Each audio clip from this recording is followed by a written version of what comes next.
Right. So midterm's done. Not bad overall. We'll take some time for both cohorts uh, to go over the most missed questions. A little quick review, and as you'll see, since everybody's taken it, which is good, um, just like the quizzes under midterm exam, you guys can't see the test anymore, which doesn't matter because it's timed out, but everybody took it. It is midterm with answers. And so you can open that up, and that'll be good for review as we get to the final. So one other, just kind of, actually a couple tech time pieces just quickly. For Chapter 9, it is going to be 2 parts in the class, but as far as the video goes, just because there's a lot of videos associated with this one, the blue stars are all labeled.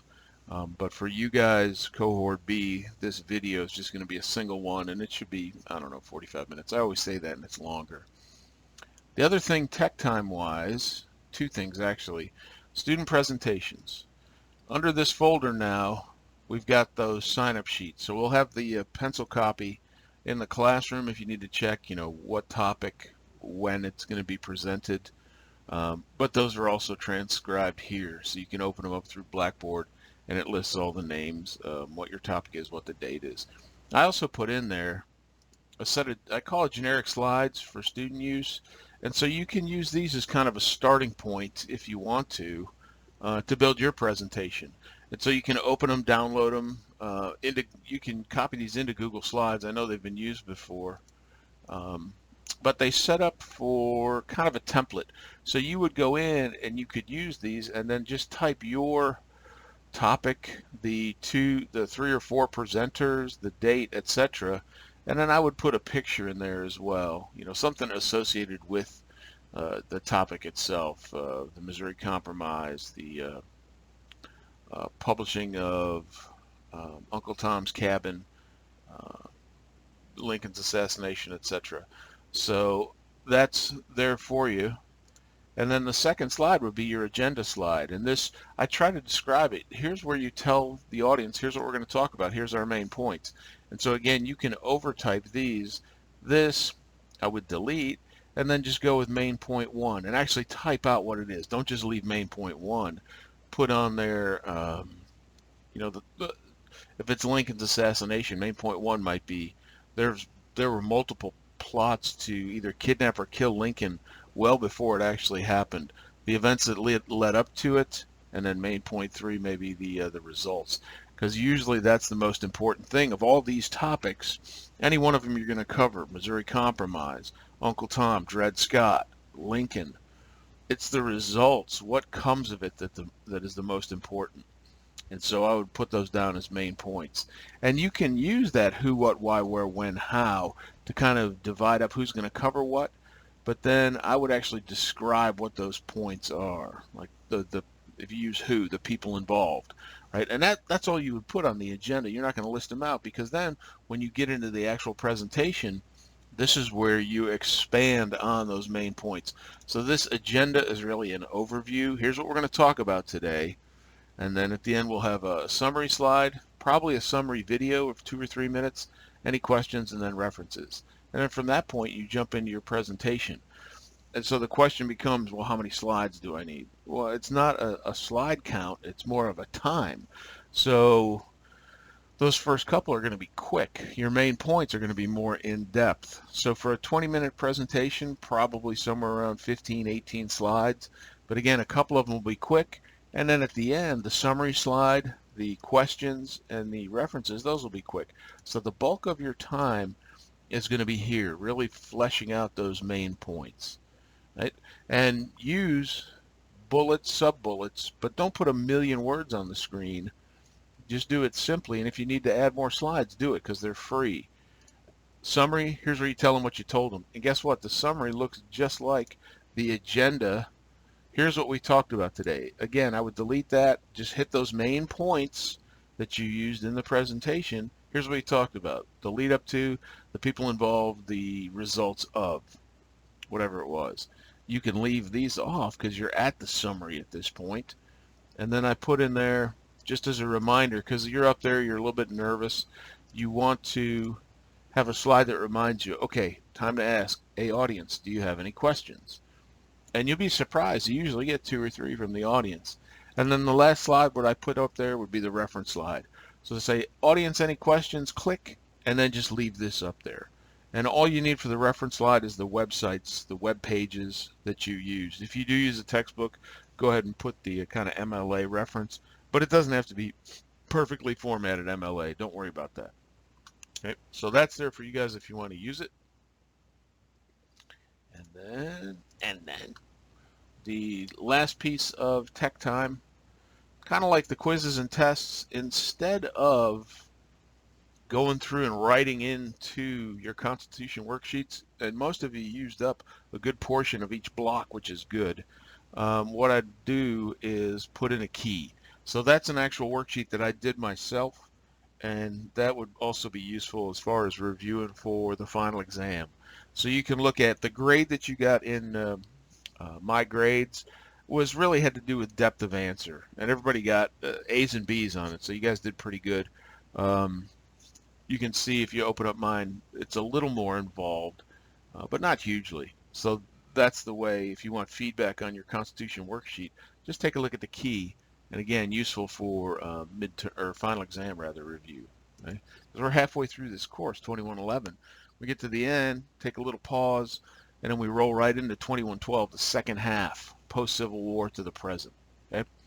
So that leads us to today's. I'm going to do this again all in one sitting as far as the video, talking about Chapter 9, and you can see the topic itself from the book. And what happens at this point is we start looking at big blocks of time as opposed to, chronology itself. We're looking at what's happening in that block of time. So we're going to look at industrialization. We're going to look at the growth of slave labor in the South through a bigger window, right? So it's more topic driven than time driven. So that's today. And look, is this super exciting? It does. I mean, it sets the stage of how the country is very different. We're away from the differences colony to colony. Now we're seeing big chunks of the country kind of differentiate themselves from each other. So you can see where this one's focused, the north, the northeast area. That's where the Industrial Revolution really takes hold in America. In the South, there is some industry, but it never grabs Southern economy, the Southern economy as much, because it's more agrarian based, right, on agriculture, cotton, tobacco. Still those enumerated articles that Britain used to demand, now that's for us, for our consumption, but there's still a high demand for it. Okay, so slideshow mode, just a quick review, and you guys saw this first one on the midterm. 3 reasons behind the going to war in 1812, and it's confusing, but those are the 3 main points, right? The trade restrictions, because England and France are at war, so Britain's trying to stop us trading with France, because that's who they're fighting.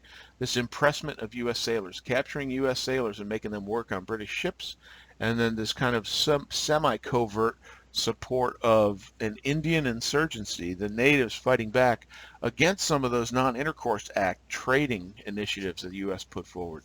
So you lump all these together, and it leads to the War of 1812, which lasted a couple years. Yes, saw the burning of Washington, but in the end, we basically went right back to where we started between us and England before the war.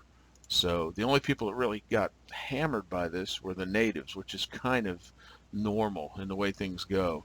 And so, yeah, here's where it happened, but I saved the map. It always ends, goes back to a pre-war status. And then the interesting piece is that after the formal treaty is signed and the war is over, Andrew Jackson goes ahead and keeps going into New Orleans and wins the Battle of New Orleans, which makes him kind of a national hero. And it slowly, because it's not instant, but it slowly vaults him into the presidency. So here's your map, and again, you can see it's a very Great Lakes phenomenon. Here's a blockade by the British to try to stop any kind of movement of stuff to France, and then the battles in and around the Washington, D.C. area. Right? And I think I mentioned in class, it's interesting, they burned, the new Capitol had just kind of been built at this point, But the one place they didn't, because the guy that ran it, the patent office, came out and pleaded with the British not to burn it because of all the inventions, all the documentation of inventions. And the British didn't. They didn't burn the patent office. Okay, so that just a quick kind of tie up, and it ties us into chapter 9 as we start dealing with this industrialization. We're going to see really the Industrial Revolution is kind of a two-part phenomenon, and you saw the time at the beginning here from the 1800s to 1850. The Industrial Revolution, it continues, but there's something that goes on that really separates the pre from post Civil War era. The pre-industrial revolution is more, I won't say hand powered, but we'll get to the idea of what's powering it. More textile, cloth, things like that. Whereas the post-Civil War Industrial Revolution, probably more of what we think of, right? The heavy industries, steel, oil, things like that. So that's where it kind of breaks down. And a new social order, class division. You know, we've seen some evidence of that before with the planters versus the smaller farmers when tobacco prices collapsed. We saw it with the Whiskey Rebellion. Some of the more individual type, more democratic type folks, small d democratic, um, being told to pay taxes and revolting and being crushed because now we have a constitution. So what ties these two eras together is this era of good feelings. And this was a slide in chapter 8, but it makes sense to put it here as well. That this kind of pause, there's a happy kind of interlude here. The revolution slowly fading into memory. The War of 1812 is over and we're victorious. Right? So there's no more fighting between us and the British, and we're slowly going to ally ourselves with the British over time. And so, wow, maybe America is the new chosen people, much like the English thought after the defeat of the Spanish Armada moving forward, that we have some kind of destiny here. And we're going to see that actually quantified in the idea of what's known as manifest destiny, where we as Americans are destined to own this continent from Atlantic to Pacific Ocean. Right, and that movement across the country. So we had the Mississippi River as the border of the country after the Revolution was victorious. But then shortly thereafter, Jefferson completes the Louisiana Purchase from Napoleon, France, and effectively doubles the country. So now our border moves out toward the Rocky Mountains. So this is in progress, this movement across the country. Right? And you're going to see we actually jump across. The Great Plains, they're initially viewed as useless. The Rocky Mountains, very difficult, and actually start to now settle the west coast of the United States. And then we slowly kind of backfill toward the Mississippi River. Yep, patriotic culture, 4th of July, folk songs, American music, American poetry, and the writing about these heroes. And, you know, usually biographies look at the good and maybe ignore the bad. That's typical. But putting these folks that fought and won the revolution into the minds of Americans is these are folks to look up to and emulate. And we ended chapter 8 with this idea that we're seeing the country really develop into three parts.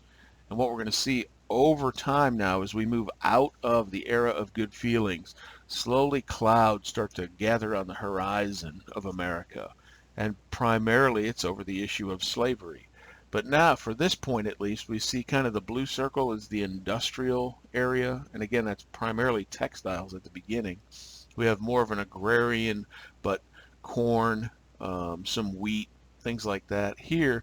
And then an agrarian, but more still focused on those enumerated articles and rice here in the low country of South Carolina. So less edibles, more raw materials used to make cigars or used to make clothing. So raw materials from the south go into the mills of the north.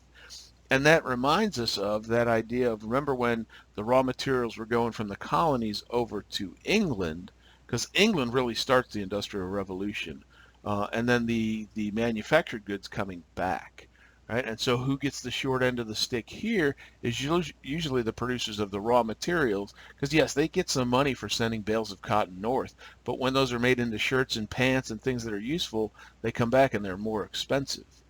Okay? So those three distinct parts are slowly going to change into just two, a northern and a southern, based on the economy of industry or the economy of slavery.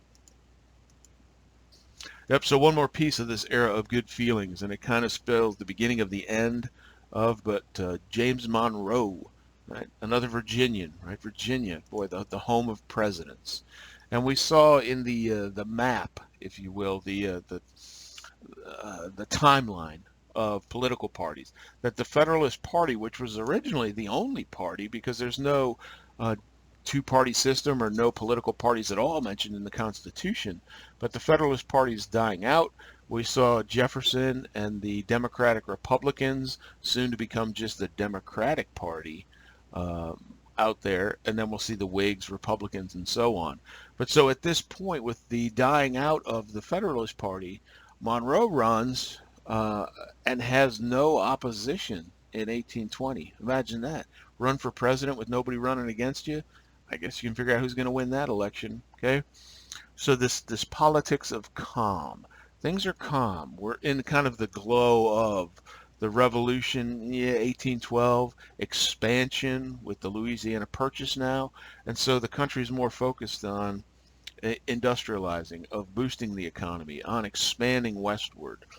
So the internal strife between those different sections isn't uh, manifest just yet, but it's going to become that way. And so we're going to see this slide quite a bit. Um, and the folks doing the Missouri Compromise are going to use this something similar to kind of explain it.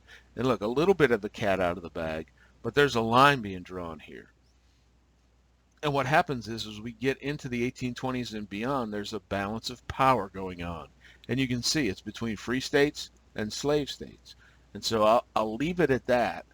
I don't want to steal all the thunder of the Missouri Compromise, folks, but that's the beginnings of this drawing of the line. And the two states that come in, you can see the line, the hash marks. So Missouri comes in, yes, north of that line, but as a slave state, so thus we need to bring in a free state to keep that balance of power. So that's where we actually see Maine come into the Union. Because remember, it used to be part of Massachusetts all along. Right, words of the day. This one's not too hard. Nationalism, and there's nothing wrong with it. Nationalism's a good thing, being proud of your country, etc. But it can go too far, where you start discounting maybe the other side, because at least in a democratic republic, we're supposed to have two sides of the argument. And again, that manifests itself into these developing political parties. So patriotic feelings, we still have that today, right? 4th of July, big holiday. Tariff, we've talked about this before, but just to reiterate, and oftentimes, not always, but often it's more on imports. So again, that would be, American, whatever it is, widgets cost $2, whereas ones made in China cost $1. So as those are imported into the country, the United States adds a $1 tariff on top of it, so that now at least they're competitive in the marketplace, and you might be more apt to buy the American widget because they're the same. But what also happens is, well, China goes, okay, well, you're doing that. We're going to add tariffs to goods coming in from the United States to China. Because even with the trade imbalance that we have, there's still products moving from the U.S. being imported into China. So you can get into this tariff war / trade war. And that's often what happens.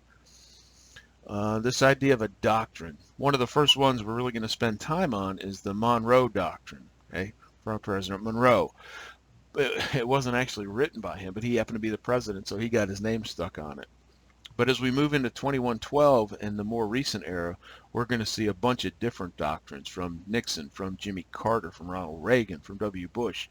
It's like each president comes up with kind of a doctrine as a really strong policy. Here's how we're going to do things, okay? A principle, a position. So really part of kind of the overall platform of that presidency. And then the last one, I don't know that this is actually going to be used here. I may talk about it briefly, but a promissory note simply is an IOU. You're saying, I will pay you.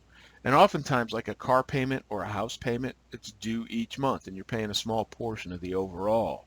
But as we get into the expansion westward and the land and payment of that land, one of the caveats written into some of these promissory notes is, yes, you'll pay me a certain amount each month, but if I, the lender, want that money now, I can demand all of it paid now. And oftentimes it's not going to be available. Just think if you were buying a car or a house and the bank calls up and says, hey, you got to pay us the whole rest of your balance on your car payment today. You go, "Shh, I don't have it." So you can see how that can cause economic problems. Okay, oops. What facilitates growth? Because that's what we're talking about, this growth of the country. Of course, geographically, now we got a big chunk with the Louisiana Purchase. So what helps us grow into that land? And not just, yes, population and thus food is important, but as we move, now we're covering more space. And so the movement of these things, these supplies, becomes important. And so this is a chart talking about some of those ideas of both nationalism, but expansion and what's facilitating it. So you can see Monroe's presidency smack in the middle. Before he's president, there's actually a beginnings of starting building what's known as the National Road. So roads, and not just dirt roads, steam-powered ships, because it's easy to move stuff from, down the Mississippi from Minneapolis to New Orleans, but how do you move it up? So we need something that can power these ships up against the current. And so that's why this um, first attempt, the first successful use of a steamboat by Fulton, kind of facilitates the steamboat, the paddle boats, right? That classic kind of southern paddle boat on the Mississippi. There it is. Finally, we get Spain, and then we're going to go in and kill a bunch of Seminole Indians, right? Typically, the natives get the short end of the stick, but now Spain gives up on Florida, and that becomes part of this manifest destiny idea. Missouri Compromise, right? Kind of smack in the middle. And then we'll talk about what these are. The Erie Canal, and you guys know what railroads are. But again, all of this, so what helps fuel expansion? Transportation, the ability to move stuff, because we are covering a lot of land at this point. So otherwise we'd just be in these isolated little pockets, little villages and towns. So this beginning of a revolution started with the National Road. And it used to be a term that I heard a lot growing up. You don't hear it anymore, but it was called a macadam road. And it was named after this guy, John Macadam, where he develops this way of paving roads. Now, I was going to say not as good as today, but you drive through Chattanooga. Macadam's roads are probably better than the roads in Chattanooga because they're horrendous. And I'll show you a map of this national road, but you'll notice where it is. And as we focus on these transportation advancements, they tend to be focused more in the industrial northern section of the country, right? And so funding of the road, right? Paving roads costs money. I don't know what it costs, a couple million per mile. But we see Henry Clay, and he's going to kind of rise to national prominence, the great compromiser. He makes this popular with small farmers. Why would a road be popular with farmers? What do they care? They're out in the fields. Well, when you think about now that they've brought in their corn from the fields, now they need to move it to the market, to the bigger cities, especially the bigger cities along the eastern seaboard. And so if I can develop a road that doesn't look like that when it rains, so much the better. So I can pave it. Now the one fallacy in this picture, and that's why I put the circle here, obviously there's no automobiles yet. We don't get to those until the second wave of the Industrial Revolution. But even so, think about a horse-drawn cart full of corn trying to go down this muddy road. Right? So a paved road, much better for the farmers, for anybody trying to move goods, supplies, whatever it might be. So that's your kind of first step. And here's a map of, and the first part is in red, right, connecting up through Wheeling, West Virginia, then all the way across the state of Ohio and kind of into the Corn Belt. So all these farmers growing these supplies, and I can move it back here. And at this point, now I might be able to pick up waterways, right, the Potomac River, to move things into the Chesapeake Bay area, and thus connecting roads, railroads, and waterways together. I have a network developing. So this road is kind of the first piece, and you can see the first section was before even 1820 in Monroe, and then extensions after as it continues to grow. And of course today we see the massive network of interstates that we have, but we'll save that for 2112. The next piece of this is the canal building, and a lot of folks aren't really familiar with canals. Again, more of a northern phenomenon, but I've actually been on and toured the Erie Canal. There's all kinds of canals up in the Northeast, and again, a map is uh, appropriate here.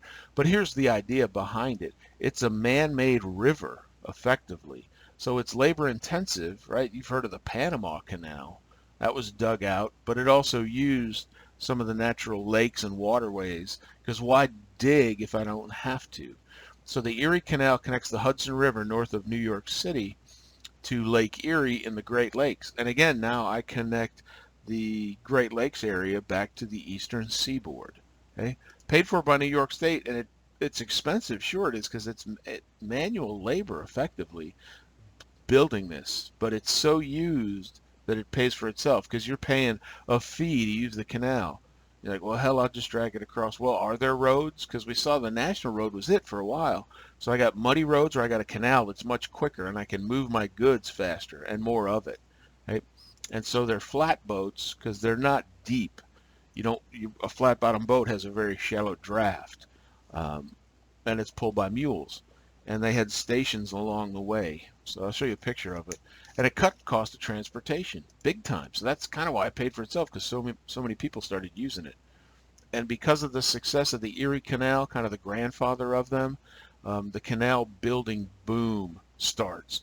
Now it's only going to last for a finite period of time, because there's something better, right? And that's going to be the railroads. So as usual, this building boom, something else comes along that's better, cheaper, faster, and you see a bust. So that bubble goes up, and then once something else takes its place, now canal building goes bust. And so just like the housing market, right?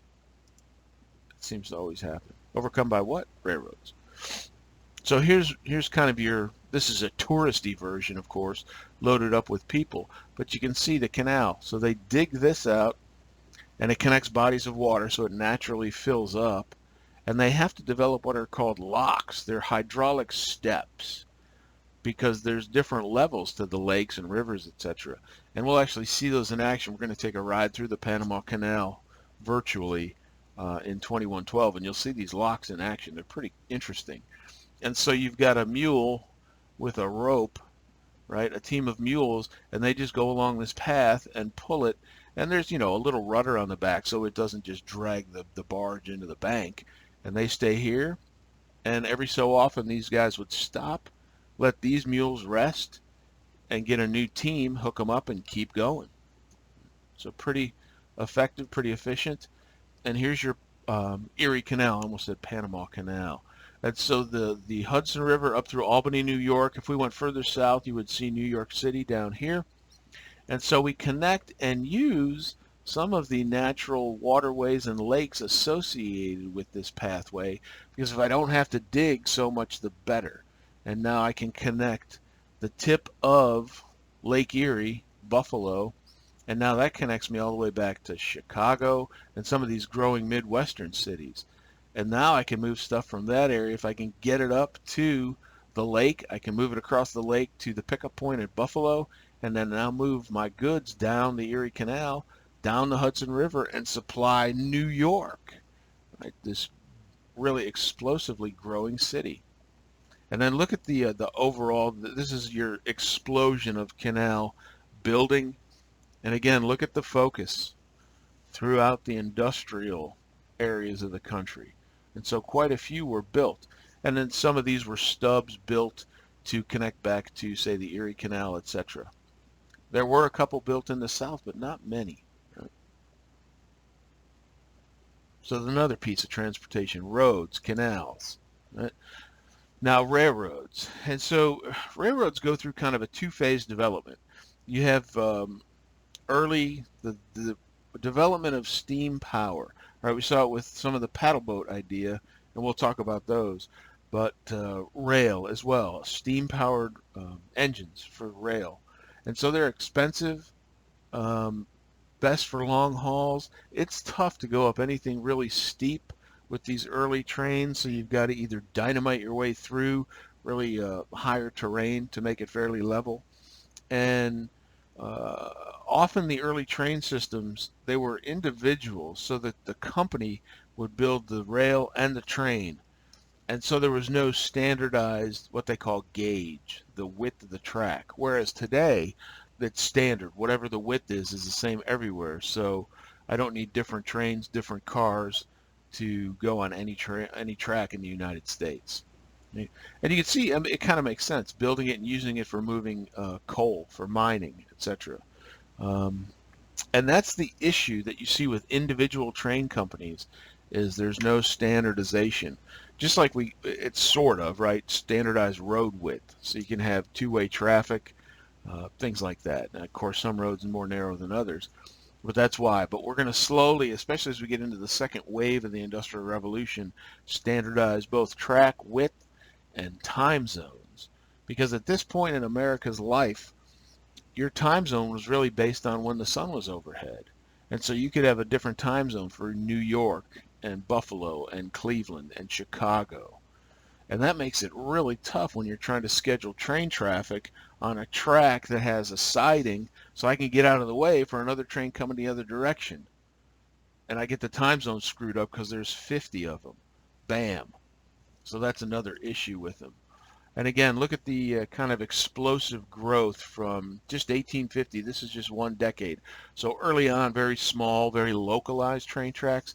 But as we move closer and closer to Civil War, the explosion of, and look what they're connecting, the big industrial cities of the Northeast and Midwest primarily. Yes, some in the South, but not nearly as many. And then this piece, the river traffic idea, and the steam powered, the Claremont ship. Hard to bring cargo upriver until we can have some kind of consistent power supply, because even with a canal or some kind of barge traffic being drugged by animals, going against the current is very difficult. And so these steamboats, these paddle wheelers, as they call, with the big wheel in the back, right, that just rotates. The one in Chattanooga, if you've taken a tour on it, it's a fake paddle wheel. It turns, but it's really driven by a propeller. But the kind of the same idea as a barge on a canal, just bigger, shallow draft, so I can get into shallower water. And the thing that happens as we move into this industrial era is the technology has to advance to make some of these things work. And so early metallurgy and riveting and things like that were not near as good. And you get corrosion in there, right? Because you're using steam and water. And you can see rust start to develop, and then bam, the boiler, the container of all this high pressure steam explodes, blows the ship apart, kills everybody on board. I mean, this happens even up and through the Civil War. There you go, right? The classic example of a Mississippi paddle wheeler. Kind of an elegant ship. Still around. It was up in Chattanooga not too long ago, docked, and they were trying to refurbish it to make it into like a floating hotel, basically. And you could go all the way up Mississippi, up the Ohio, all over the place, up the Missouri River. So here's a question, much better done in class as usual, but as we think about this growth, we've got growth geographically, we've got growth economically, we've got growth in transportation. How does that start to affect the three areas of compromise in the Constitution? So let's go back through those quickly. The big state, small state compromise, which gave us Congress. Senate, small state, everybody the same. House, big state, bigger states, more population, get more representation. It can affect that based on how many slave versus how many free states come into the Union. Because now with that, you can affect the balance of power in Congress. And hence, that's what the Compromise of 1820 is going to try to solve. And again, I'll just leave that there so I don't steal their thunder. The second issue, Federalist, Anti-Federalist. Honestly, that's ongoing today. I don't think that'll ever go away. There's always a struggle between stronger federal, stronger state government. Where's that balance of power in a system called federalism? Right? Not the Federalist Party, but federalism, where we've got divisions of power, federal, state, even down to the local. And then the third one is the issue of slavery. Because now at this point, we've reached that 1807 cutoff. Bam, no more slave trade. But at this point, there's enough slaves in America to become self-perpetuating and actually grow the slave population. because we started somewhere around 350,000, and by the Civil War we're going to be up to 3.5 to 4 million slaves. So this growth, what it does on all three levels is it increases some of the stress between the different areas of the country. You've got the more economic powerhouse of the Northeast, the farmers of the Midwest, and the more enumerated articles, even though they're not called that anymore, those products, raw material products being grown in the South. So as the country grows, it really starts to show some of the rifts. So we're moving out of that era of good feelings and into an era of more and more sectional strife, sectional between the North and the South. So as we see this evolution, it kind of affects how people live. And so you had kind of this happy agrarian Jeffersonian kind of model for a while. At the turn of the century, most folks live on farms. A lot of them grow food. Some grow, are farmers dedicated to grow excess and ship it, but a lot of people grow food for themselves on their own smaller farms, producing goods. Look, a lot of people had one or two or three sets of clothes and that was it. We didn't have this kind of plethora of manufactured goods early on.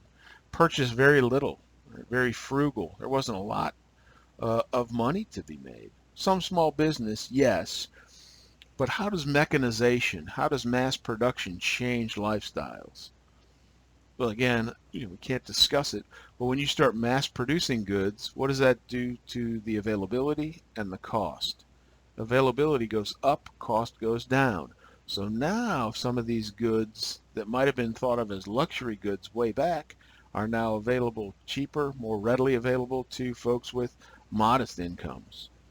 So that's how mechanization can change things, makes things affordable to more of the masses. And really what you're going to see is this slow march to today where our economy is driven by us buying things. Right? And so that means I have to make them affordable to as many people as possible. Otherwise, the economy stalls. That's why unemployment's such a big number. If people aren't working, they're not making money, they can't buy stuff. In a consumer economy, it peters out. Okay?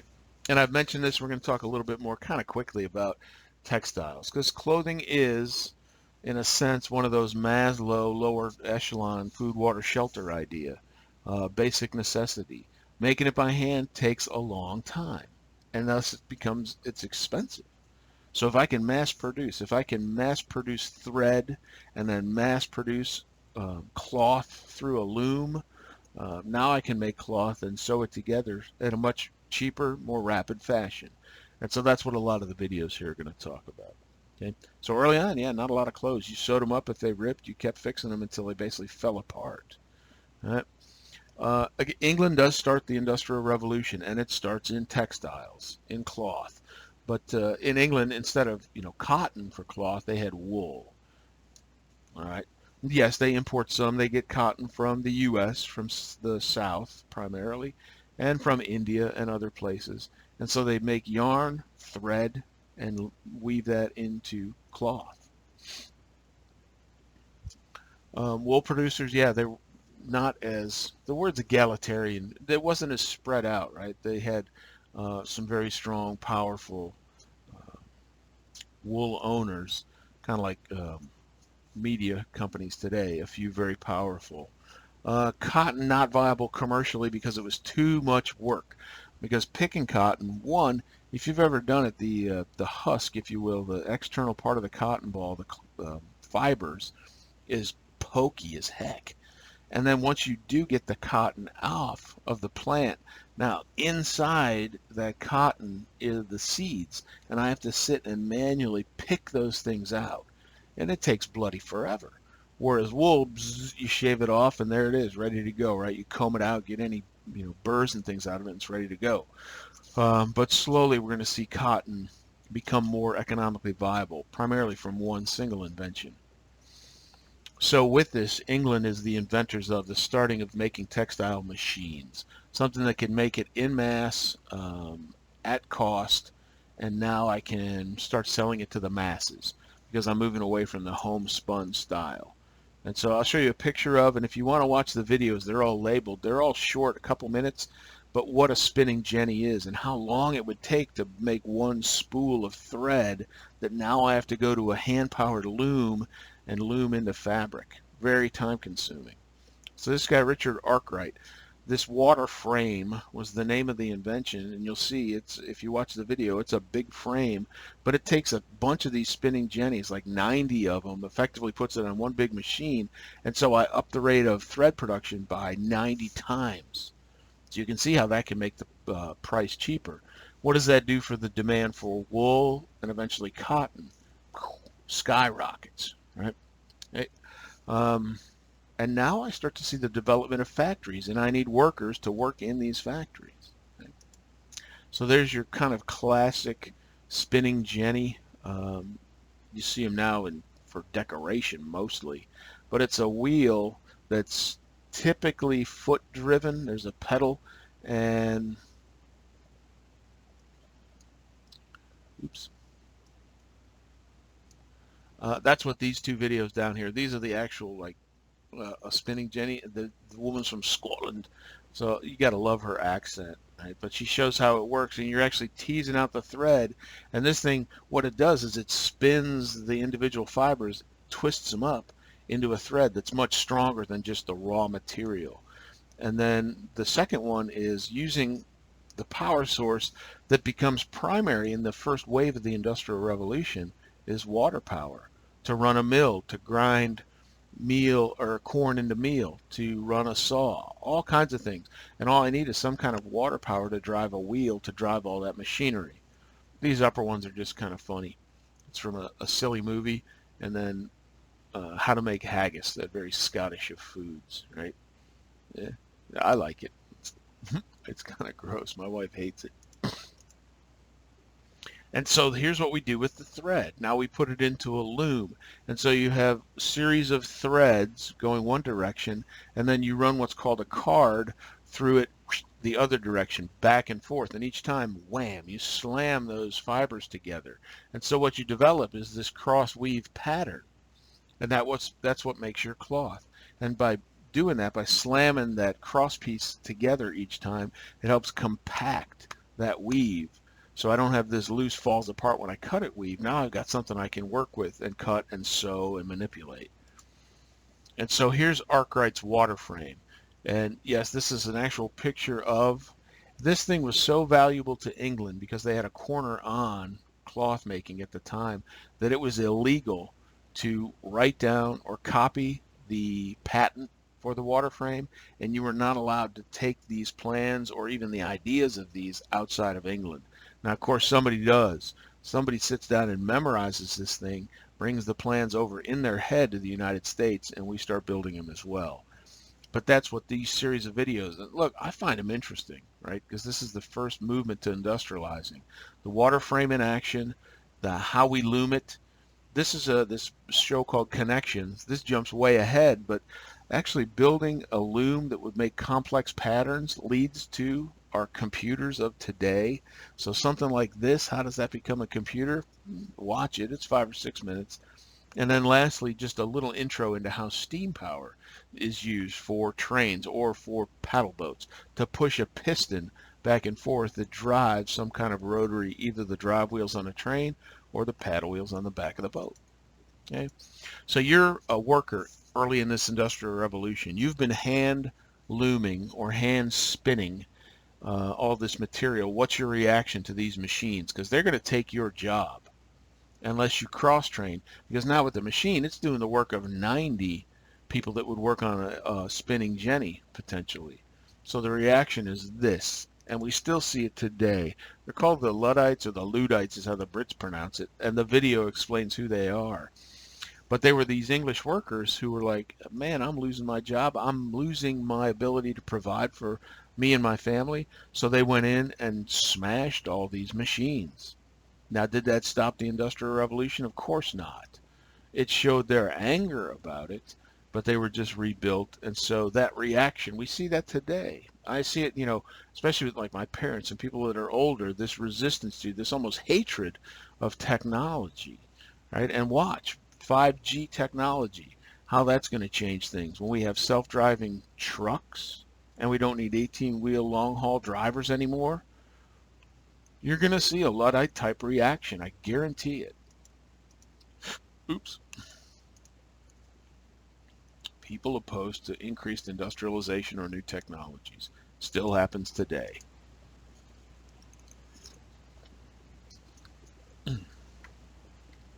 So we see kind of a parallel, not parallel, but same development in the U.S.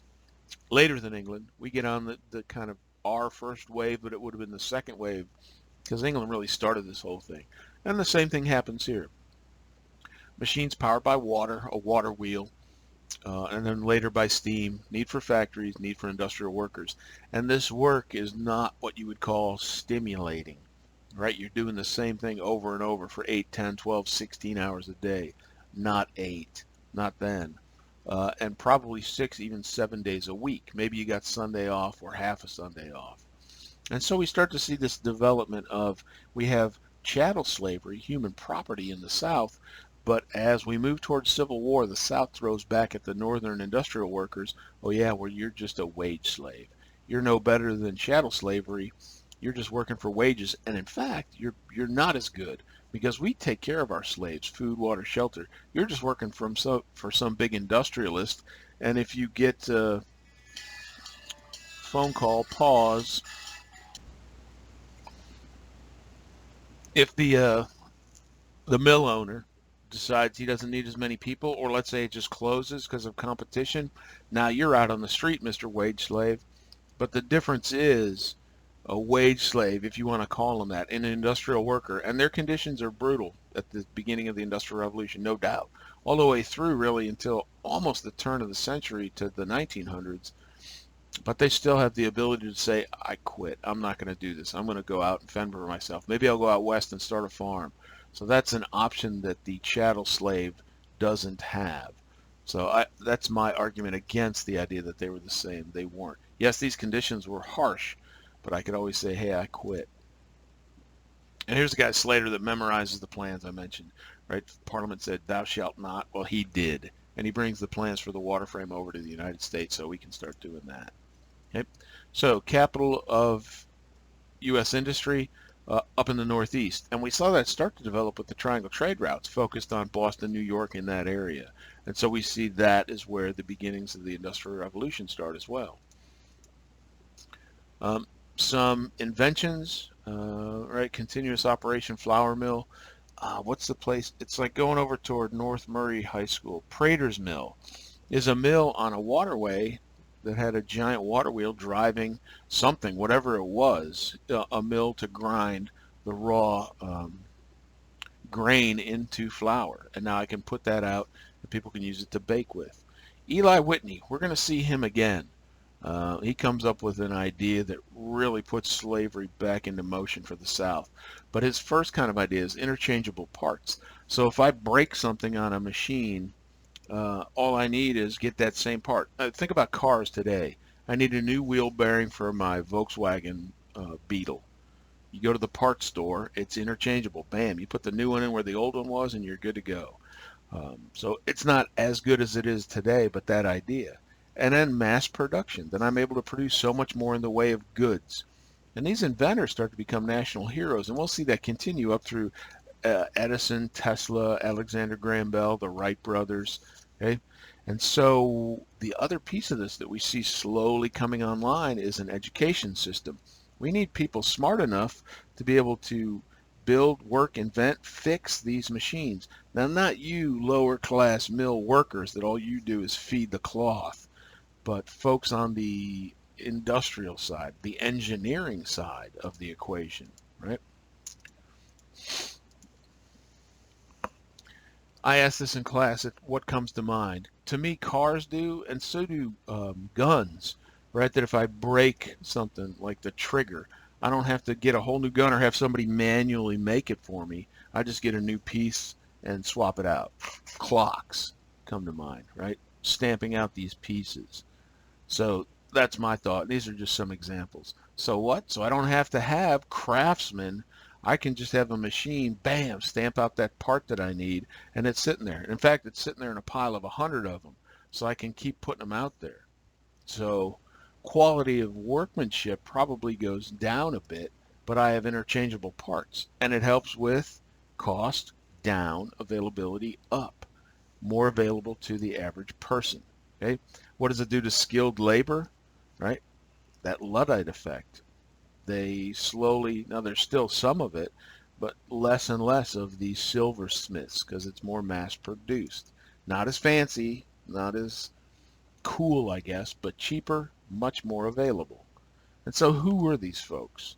Work in the factories. Children, yes, cheap, but hard to keep focused. Small, maybe they have to get into the workings of that water frame to fix something. So there were some benefits to having kids. There were some drawbacks. Um, and eventually we see the advent of child labor laws, but that's going to be a while down the road as well. So we got kids doing it so the adults can work on other things, right? Other jobs, or maybe just monitor, supervise. Um, and you wouldn't give the super dangerous jobs to kids, at least I hope not. Then you start to see families come into the workplace, right? An entire family, husband, wife, couple kids, all working at the same mill. But you can see where that has potential friction as the boss is bossing around the wife and the husband's there and he doesn't like it. And so they kind of move away from the family to younger women, more, teen, early adulthood as opposed to children. But they become really the drivers of the textile revolution and this Lowell system developed by this guy Francis Lowell. So daughters of farmers. So the farmers are out in the field. He hires their daughters to come in, room and board, enrichment activities like reading or whatever, some kind of social piece. There's a wage and a dowry's a savings for marriage. 6 days a week, 12 hours a day. Right? Tough system, but it's sort of the family without the whole family. So you can see there's some benefit, making some money, putting it away, getting to know other people, working together, and kind of a kind, benign, patriarchal guy running it, but women working it system. But yes, as scale goes up, as the machines get bigger, more involved, potentially more dangerous, um, the Lowell system starts to fade. And here's just a picture of, and in class I'd ask, what do you see? Extremely simple dress, right? Nothing really hanging loose because you wouldn't want to get something caught in the wheels and gears of these machines. And it's hard to tell in this, but they're very small. If you go even look at like Ulysses Grant's uniform or people even through the Civil War era, they weren't as big as we are today because nutrition was different. Okay? So more mills, textile, wood, flour, paper, steel eventually, yes. Faster production, more profit is available. It's also more available to us who don't have a lot of money that we can actually afford it. But what do I need? What does the mill owner need? He needs more workers. Right? But we don't see the northern mills resort to slavery. They just try to expand the scope of who's working. And as farms grow, I need less individual farmers because now they're producing enough for other people. And so folks, instead of farming, are now working more and more at the mills. It also demands more raw materials. So if I'm making textiles, I need more cotton, right? So the South, the southern part, the raw materials part, believe it or not, slavery is declining. We saw it decline in the North in that map moving, and it's declining even still in the South through the late 1700s. Right, northern states have gotten rid of it. Some Southerners not real keen on it. Jefferson struggling with that idea. Tobacco production falling, it's just not as important. And cotton still just very cumbersome to make into the materials to weave. Right? And we've already said, at this point, 1807, no more importation of slavery. So it looks like the end of slavery might be out there, but that changes, okay? One, John C. Calhoun, who we're going to see a lot of as we move toward the Civil War. John C. Calhoun from South Carolina. He wants the South to also industrialize what he's seeing happening in the North. And he's probably right to do that. So there's not a dependency on manufactured goods coming from the North. But it never really catches on. Yes, there's some industry. There's the Tredegar Iron Works, for example, in Richmond that makes armaments. But it stays more of an agrarian plantation system with a background or a workforce in slavery. And this changes everything. And so the date of the patent on what's known as the cotton gin, which is short for engine, is 1793. That's accurate. But it sat around. Nobody really thought, boy, this will really change things for about 20 something years. But finally, somebody figures out the cotton gin, Whitney's idea. They take it, and he doesn't really make any money off of it. But it's a machine with like teeth, basically, that pull the cotton apart, which allows for the seeds to be extracted. So it doesn't really help with the harvesting piece because you still got to go out in the field and pick it. But now when I have the raw cotton, I can run it through this cotton gin, this cotton engine. And notice this guy here is cranking the handle, and they're dumping in the raw cotton, and it's coming out on the other side with all the seeds removed. So now it's much closer to the materials I need to start spinning and then making cloth out of. Yep. So guess what? Well, you go, well, cotton, it's much easier to clean cotton. I need less slaves. No. And that's what this video is, and I forgot to put the label on it. Apologies. But it explains it.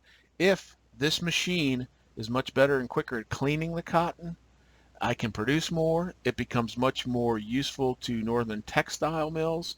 Guess what? I need more raw product.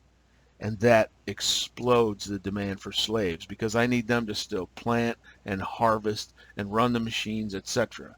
So just the cleaning part doesn't actually reduce, it expands, dramatically expands the demand for slaves in the South. So that's why we see it, it's slowly going out. But then when the cotton gin finally catches on, years after it was invented, man, boom, the demand for slaves continues to go up. And now I can't import anymore, but I can still allow the growth of just through natural reproduction and the like. Right? So slaves in the South, you're not going anywhere because we need you. Right? And you can see the difference population-wise, the growth of population per square mile. And if you notice here, 1790, again, this reflects the English being, the colonies being a coastal phenomenon. But as we move into this era of good feelings, look at the growth up in this industrial heartland. Okay? And then this, I think, it shows just as well. Cities with at least 5,000 people in them. And you see the growth away from here, right along the Erie Canal, right into the Midwest. Still not too many in the South. Location here, still dependent on what? What do I need to drive these mills? Water.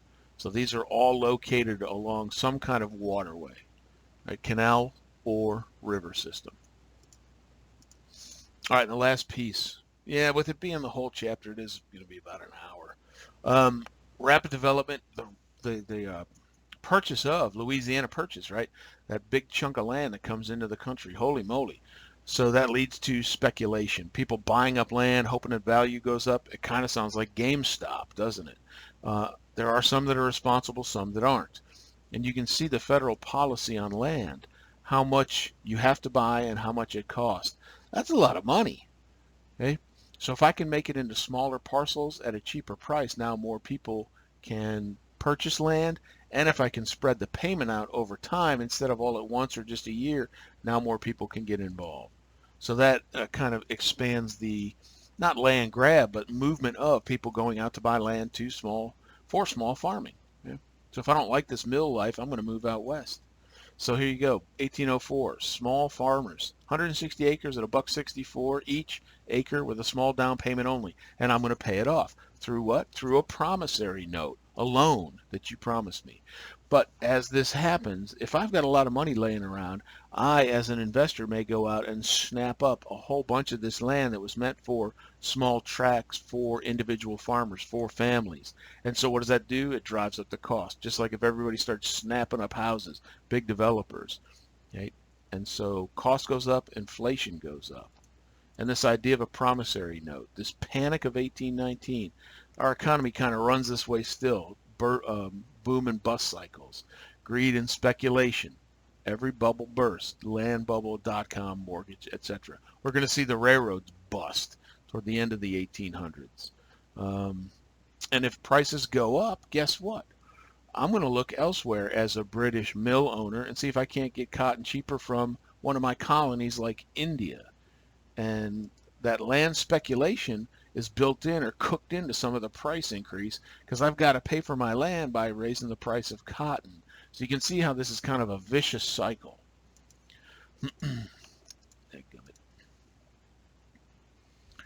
Undercapitalized means you're probably not going to be able to pay these off. So this is self-defeating, but remember that idea that was cooked into the promissory notes. If you sign for one that says I can demand payment on request, and these small farmers, they're thinking, well, I got 10 years to pay this off. They're screwed, right? There's no way they're going to be able to pay this off. And so what happens? Here's a collapse of Western banks, undercapitalized. They don't have that much money in the bank. A lot of them have loaned to these small farmers. So when their loans get called in, those banks go, hey, landowners, we need you guys to pay. And when they can't or don't, the banks close. And when the banks close, it triggers a panic. We're going to see the same thing happen in the Great Depression. As we move into the Great Depression, the collapse of the stock market, banks demand payment for the loans they'd made on people buying stock. They don't have it. The bank is out of money at some point and it closes, right? And it triggers a panic. It's called a run on the bank. You're trying to run to the bank before they're out of money. And that's what it looks like. This is in the Great Depression, of course, but these folks are trying to get to the bank because we know banks don't have every dollar everyone's deposited. They have maybe 10, 20%. So if I get there late, they're out of money in the bank. They lock the doors and say, sucks to be you. And so we're going to see that and some fallout effect with FDR and the New Deal to try to preclude that. Because today we know our money's insured. If SunTrust went out of business, my money's insured up to $250,000 to stop this, which was the same thing that was happening with this Western land grab as well. Okay. All right, last piece. This is what I would call real diplomacy. This is the idea of doctrine. It's called the Monroe Doctrine. Quincy Adams is the primary author, but Monroe is the president. And here's what it said. In simple terms, Europe, stay out of the Western Hemisphere. Our side, right? Middle of the Atlantic and westward. No more European colonization over here. If you try it, the U.S. is getting to become enough of a military power. We think we can stop it. It'll be called an act of war. So Europe, keep out.